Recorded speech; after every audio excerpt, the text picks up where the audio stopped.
Há alguns dias, Tainá, o presidente do PSG disse que Luiz Henrique é uma revolução. E é sobre isso que a gente vai falar. Essa revolução no PSG. É isso, né? Porque é um PSG que tá em mais uma final de Liga dos Campeões, é um PSG que pode fazer história, porque é o Real Madrid que conseguiu títulos consecutivos de Champions e o PSG tem a possibilidade de conseguir isso, e nos deram a missão aqui de explicar o que mudou nesse Paris Saint-Germain, que passou vergonha em alguns momentos, com grandíssimos nomes, e no fim das contas está aqui para mais uma final de Champions e muita gente colocando como favorito. Então o que mudou daquelas vergonhas todas para essa? E aí acho que a gente tem que dá uma grande contextualizada, né, Clarinha? Isso, porque eu sempre lembro que o PSG é uma equipe, um clube muito novo, né? Exato, de 1970, né? Exato, a gente fala de várias equipes centenárias que no início tiveram ali o seu tempo para criar a sua história, né? E o PSG começa a criar a sua história há muito pouco tempo. Então, alguns capítulos ainda são muito recentes. E especialmente para o público do Brasil, era um clube, de repente, sem alma, sem identidade, não conhecia muito de onde vinha esse PSG. E assim, o PSG, que começa todo mundo a conhecer, comprado, né, pelo investimento do Qatar lá em 2011, ele já era uma equipe francesa tradicional, já tinha uma torcida, obviamente, estava numa grande cidade, né, ainda que não tivesse tanto sucesso na França. E acho que tinha aqui no Brasil, né, especificamente, uma lembrança de Ronaldinho Gaúcho, quando sai do futebol brasileiro, vai para o Paris Saint-Germain, Raí, que acho que teve um peso importante também na história do clube, mas tiveram alguns times que, mesmo que tivessem jogadores brasileiros e tal, e que as pessoas vão lembrar, o Ceará, por exemplo, não necessariamente eram times super fortes do Paris Saint-Germain, né? Não, tiveram ali, enfim, eventualmente uma ou outro sucesso na França, mas não era uma equipe absolutamente dominante, não era uma equipe que era protagonista nas competições europeias. Então era um PSG que iniciava ali a sua história, mas que não dava um passo inicial para virar uma equipe grande, vamos falar assim, né? Exato, exato. E 2011 vem o Qatar e aí começa a mudar tudo. Porque vem muito dinheiro, né? E aí com dinheiro eu acho que chegam nomes que são importantes. Thiago Silva, por exemplo, que eu acho que virou por muito tempo, mesmo que o Thiago não tenha isso, das coisas mais malucas, né? O Thiago acho que virou uma das bandeiras do PSG por um bom tempo. Foi o capitão do time por muitos anos e não conseguiu vencer a Champions no PSG. Precisou sair para vencer com o Chelsea e para ter a competição no seu currículo.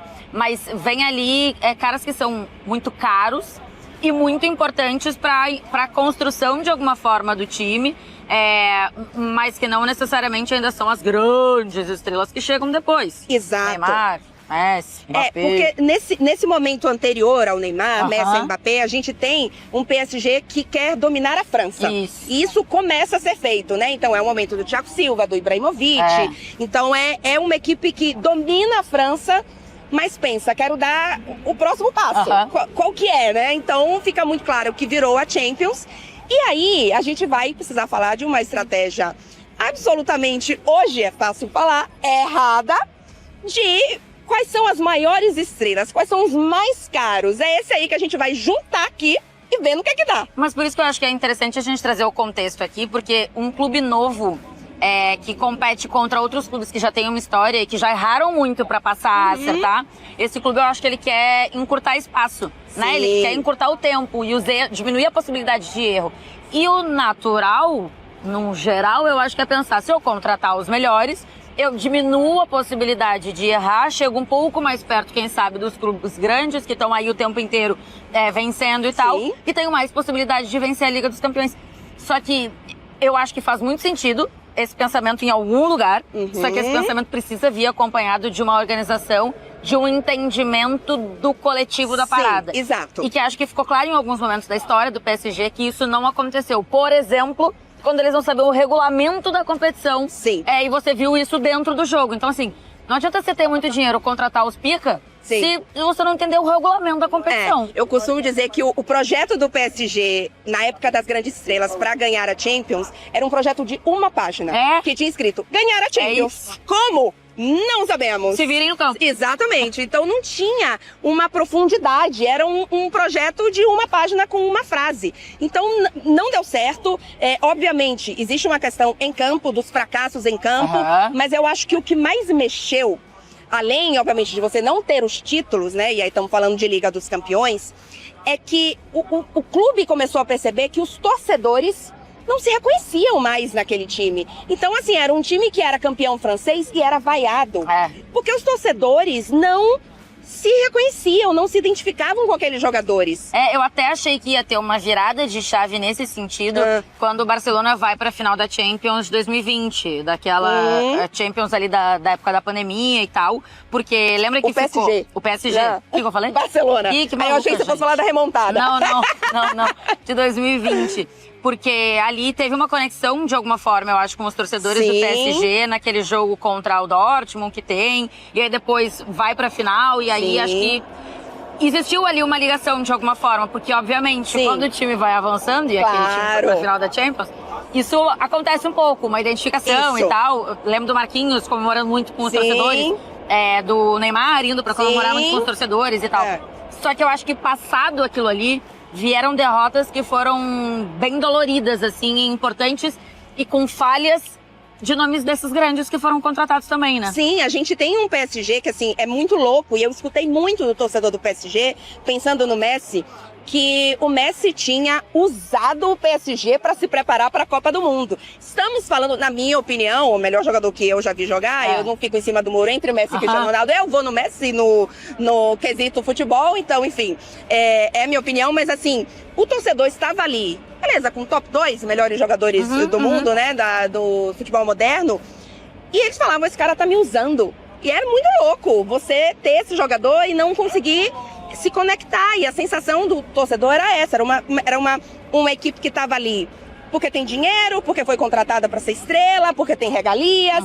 E aí você vai ver um querendo ser protagonista, aí você cria uma equipe... Um corre menos pra marcar. Exato, aí não passa a bola para um, aí briga no vestiário, não quer ser capitão. Então assim... Quem bate pênalti. Então vira grandes jogadores que não tem um comando. Aí troca de técnico, aí nenhum técnico consegue dar conta do elenco. Assim, é muito louco que o upgrade do PSG, pra gente passar pra próxima fase, sai de Gautier pra Luiz Henrique, e aí o negócio fica bom, Tainá? É isso, e eu acho que vale a gente citar, porque quando a Clara fala assim, antes parecia um projeto de uma página, que vamos combinar, a gente deveria inclusive tirar o projeto dessa história, né? Exato. Tinha um objetivo. Tinha uma folha. Tinha um negócio ali que eles queriam. Não dá pra dizer que aquilo era um projeto. E aí eu acho que quando eles contratam o Luiz Campos, e aí quando tem essa falta de conexão, me parece que tem um entendimento que, cara, agora a gente vai ter que fazer um projeto. Exato. O jeito que a gente tentou, que foi contratando os grandes, os pica, a gente não conseguiu.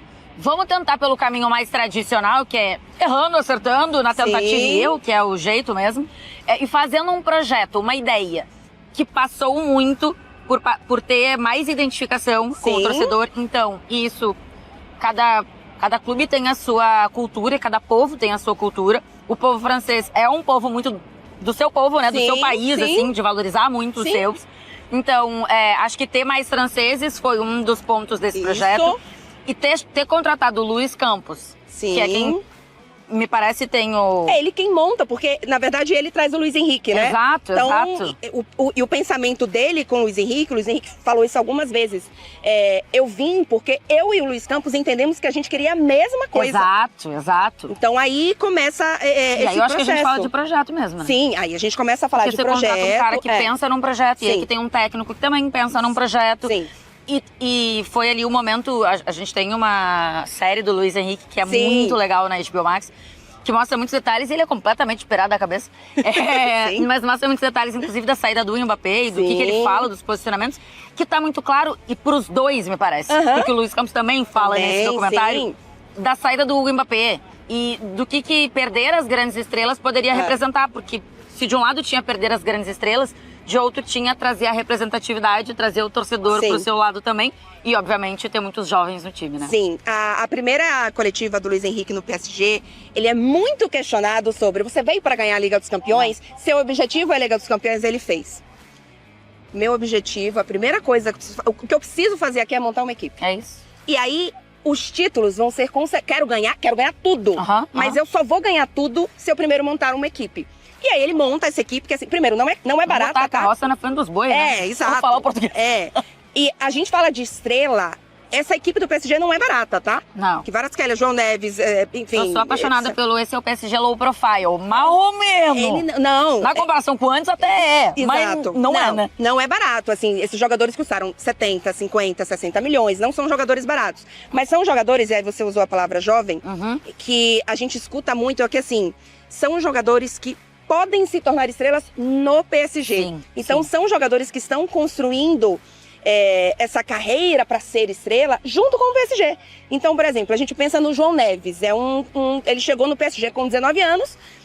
Quem que era o João Neves? Um jogador do Benfica, promessa e tal, mas assim, ele não era uma estrela. Sim. E hoje ele é um dos melhores meio-campistas do mundo, com 2 finais de Champions em sequência. É isso. Então, o crescimento dele, o crescimento do Nuno Mendes, o crescimento de vários jogadores, o Kvaratskhelia, o Barcola, Vitinha, Ave Maria. são jogadores que se tornam e crescem junto com o clube. Sim. E aí a conexão com o torcedor, assim, é uma coisa... O torcedor hoje, ele é completamente orgulhoso desse time, mesmo que não vença essa partida aqui. E eu acho que isso, é óbvio que todo torcedor quer ser campeão, tá? Quer ganhar, no fim, esse é o objetivo lá final da parada. Mas se sentir representado de alguma forma, eu acho que vale, e vale muito. E o Luiz Henrique muitas vezes fala sobre isso, quando passa por derrotas, jogos ruins e tal. Ele fala, cara, hoje eu não vi meu time no campo, e isso eu fico revoltado, isso eu não gosto. Se perder ou se ganhar, é do jogo, porque também você não manda no adversário. Você vai desenhar o seu jogo, né, a sua ideia do que você quer, mas não necessariamente você vai conseguir o resultado. E ele, várias vezes, o PSG jogou bem, mas não conseguiu o resultado, e ele dizia, mas eu tô orgulhoso dos meus jogadores, eu sei que eles fizeram o que a gente pensou aqui. Exatamente. E aí eu acho que isso passa pro torcedor no sentido de fato, eu tô vendo, os caras estão jogando bem. Sim. Tudo bem, o resultado não veio, mas tem uma ideia aqui do que acontece. E também eu acho que é, de novo, a presença de vários franceses, né? Porque a gente tem que passar por isso.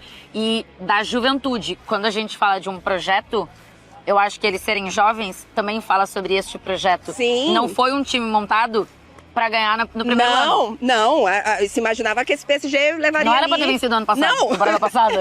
Não era. Era pra levar uns 2, Exato. 3 anos e já tá agora com a segunda final. Eu acho que é um projeto que tem tudo, obviamente, se eles não fizerem aí, né, nenhuma mudança de novo de 180 graus, a gente tem uma equipe pra muitos anos desse PSG. E que tem jogadores assim, a gente tá falando de um Marquinhos, que é o jogador mais velho desse PSG, capitão, o jogador com mais jogos na história do PSG.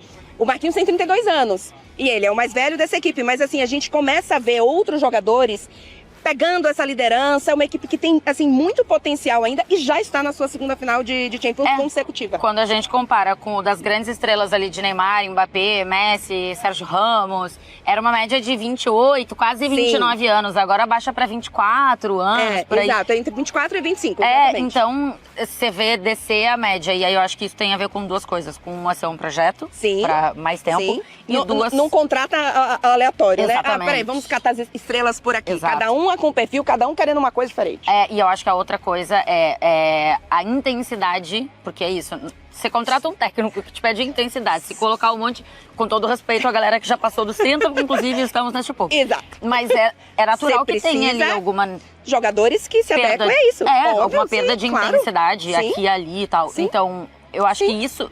Tudo que a gente falou aqui no fim fala sobre projeto, né? Como se desenhou um projeto. Tem que ser mais francês, tem que ser mais jovem, tem que ser de caras que queiram construir como a gente precisa. Exato, que tem uma fome igual a nossa. Exato. Porque por mais que o Messi seja o Messi, a fome dele era completamente diferente da fome do PSG como título inédito. Claro. Então, isso, enfim, as engrenagens foram funcionando perfeitamente com antecedência. E acho que é importante, assim, claro, a Clarence citou o Messi e, o Neymar, Mbappé, enfim, acho que no fim, até pelo que a gente falou antes, não dá muito pra gente individualizar os fracassos nos rostos desses caras, porque foi um fracasso coletivo. Exato, anterior. exatamente. Assim como agora, e isso a gente falou na temporada passada, o que é o sucesso desse PSG? Quem é o cara que você fala? O Luiz Henrique. Aí depois, a premiação individual era Dembélé, né? Melhor do mundo, bola de ouro lá. Aqui, nessa temporada, a gente tá falando de um Kvaratskhelia, estando muito bem. Sim. O Vitinha, acho que passou a ter um outro valor pro futebol mundial a partir do que fez no PSG. Então é isso, no fim, como antes foi coletivo o fracasso, agora o sucesso é muito coletivo. Sim. E no fim, dá pra ganhar fazendo um monte de merda aí? Dá. Sim. Mas já vimos bastante no futebol, inclusive. mas o caminho mais correto. Quando você seria faz um projeto, você diminui os riscos. Não é à toa que chegou 2 vezes de forma consecutiva, não foi por azar. Foi uma revolução. É isso. Fizeram uma revolução e acho que, Sim. como a gente começou o vídeo, Exato. a revolução tem nome. Tem nome e é Luiz Henrique. É isso. Vamos ver o que esse PSG consegue agora na final da Liga dos Campeões. Exato. No sábado. Beijo pra vocês. Beijo.